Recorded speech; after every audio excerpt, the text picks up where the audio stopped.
اسرائیل نے غزہ پر قیامت ڈھا دی۔ اسرائیلی بمباری اور حملوں میں 200 اسکول تباہ، 2000 طلباء اور 70 اساتذہ شہید۔ شہداء کی تعداد 8000 سے زائد ہو گئی۔ شہید ہونے والوں میں تقریباً 4000 بچے شامل، 17000 زخمی، مختلف اسپتالوں میں زیر علاج۔ اسرائیل کی القدس اسپتال کے اطراف بھی شدید بمباری۔ اسرائیلی فورسز نے اسپتال خالی کرنے کا الٹیمیٹم دے رکھا تھا۔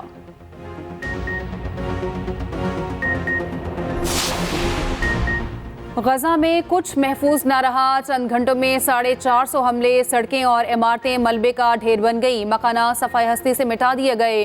غزہ کے سب سے بڑے الشفا اسپتال کے قریب حملہ، اسپتال جانے والے تمام راستے تباہ و برباد، مریض اور پناہ لیے افراد محصور۔ ایندھن اور طبی سامان کی عدم فراہمی سے 30 اسپتال پہلے ہی بند ہو چکے۔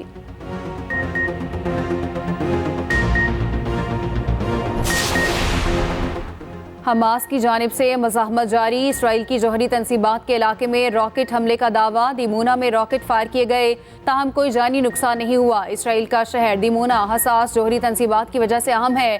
حماس کا کہنا ہے اسرائیل کے خلاف جنگ فیصلہ کن مارکا ہے۔ حزب اللہ کے بھی اسرائیلی قافلے پر حملے، گاڑی تباہ کر دی۔ غزہ میں انٹرنیٹ اور موبائل سروس بحال۔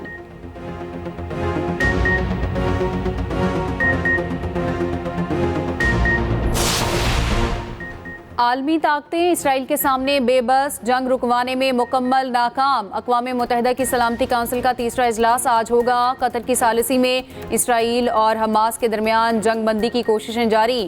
فلسطینی صدر کا عرب سربراہی کا ہنگامی اجلاس بلانے کا مطالبہ۔ ڈاکٹرز ود آؤٹ بارڈرز کا بھی غزہ پر بمباری روکنے کا مطالبہ۔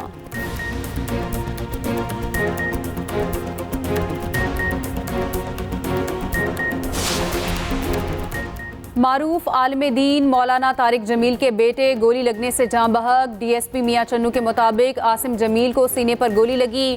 واقعے کی مزید تحقیقات جاری۔ مولانا طارق جمیل کی تمام افراد سے دعاؤں کی درخواست۔ بھائی یوسف جمیل نے بتایا کہ عاصم جمیل بچپن سے شدید ڈپریشن کے مریض تھے، ان کا علاج جاری تھا۔ اپنی بیماری کی تکلیف کے سبب سیکیورٹی گارڈ سے بندوق لے کر خود کو شوٹ کر لیا۔ نماز جنازہ آج رات 7:30 بجے ادا کی جائے گی۔ اور غیر قانونی طور پر مقیم تمام غیر ملکیوں کو پاکستان چھوڑنے میں صرف آخری ایک دن باقی۔ 1 نومبر کے بعد غیر قانونی طور پر مقیم افراد کو ڈیپورٹ کرنے کا حتمی فیصلہ۔ پاکستان کی سالمیت اور استحکام کے پیش نظر حکومت پاکستان اور عسکری قیادت نے انقلابی فیصلہ کیا۔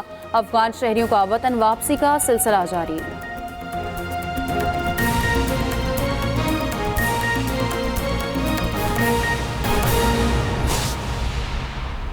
کے لیے لبیک کے نعرے یہ غزہ اور حماس کے لوگوں کے لیے حوصلے کا ذریعہ ہے، اور 19 نومبر کو انشاءاللہ تعالی لاہور میں ہمارا ملین مارچ ہوگا۔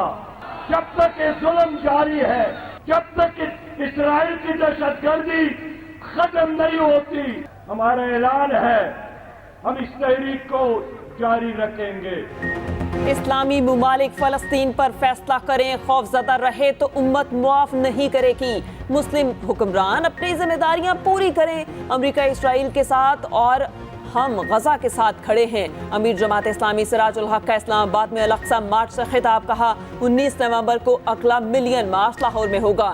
اسرائیل جب تک مظالم بند نہیں کرتا تب تک احتجاج کرتے رہیں گے۔ ترک صدر نے اسرائیل کو زبردست پیغام دیا۔ حماس کے سربراہ اسماعیل ہانیہ نے اپنے خصوصی پیغام میں کہا فلسطین مسلمانوں کی سرزمین ہے، اس کے 1 انچ سے بھی دستبردار نہیں ہوں گے۔ فلسطینیوں کے ساتھ پوری امت کھڑی ہے، دشمن کے تمام عزائم کو خاک میں ملائیں گے۔ اسرائیل کی ناجائز ریاست کو مسلم ممالک سے تسلیم کرانے کی سازشیں دم توڑ گئیں۔ میری نظر صرف پاکستان پر نہیں، میری نظر پوری اسلامی دنیا پر ہے۔ میں تمام اسلامی دنیا میں حکمرانوں کی سطح پر بے حسی دیکھ رہا ہوں۔ مودی تو کھل کر اسرائیل کے ساتھ کھڑا ہے، مودی کے مقابلے میں پاکستان کے حکمران میں یہ جرأت کیوں نہیں کہ وہ کھل کر کہہ سکے کہ ہم غزہ کے مسلمانوں کے سارا بسارا کریں۔ حکمران امریکہ کے خلاف کھڑے ہو جائیں، قوم فلسطینیوں کے ساتھ کھڑی ہے۔ فلسطین کی آزادی میں برابر کے شریک ہیں۔ مولانا فضل الرحمان کا کوئٹہ میں الاقصی کانفرنس سے خطاب، کہا اسرائیل کو شکست دیں گے، مودی اسرائیل کے ساتھ کھڑا ہے، پاکستانی حکمرانوں میں جرت کیوں نہیں؟ یہودی لابی کا ایجنٹ مکافات عمل سے گزر رہا ہے۔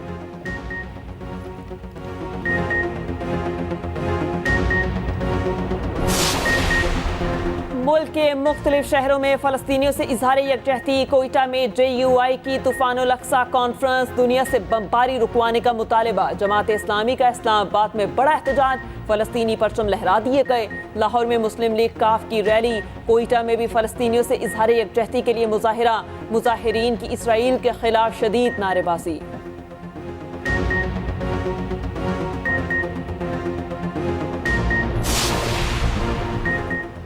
ہمیں دیوار سے لگایا گیا تو اب یہ دیوار گر جائے گی، ایوان اور بیلٹ فیصلہ نہیں کرے گا تو سڑک کی طاقت سے فیصلہ ہوگا۔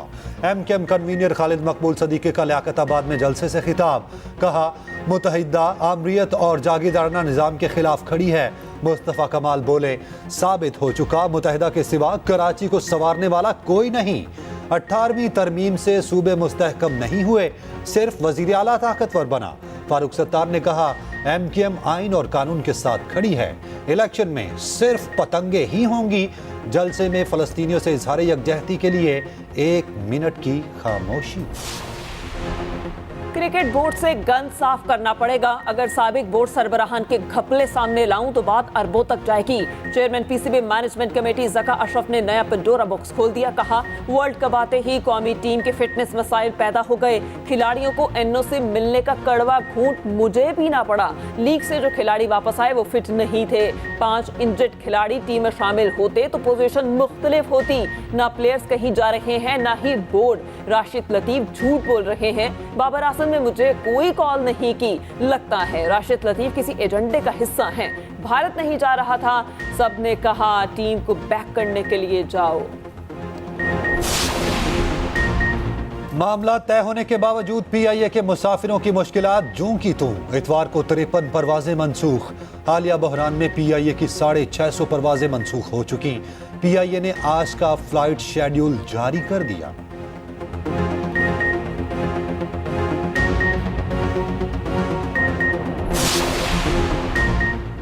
PTI کی سابق رکن قومی اسمبلی وجیہہ قمر نون لیگ کی گاڑی میں سوار، شہباز شریف سے ملاقات، مسلم لیگ نون میں شمولیت کا اعلان، شہباز شریف نے وجیہہ قمر کو خوش آمدید کہا، وجیہہ قمر کا نواز شریف کی قیادت اور پارٹی منشور پر مکمل اعتماد کا اظہار۔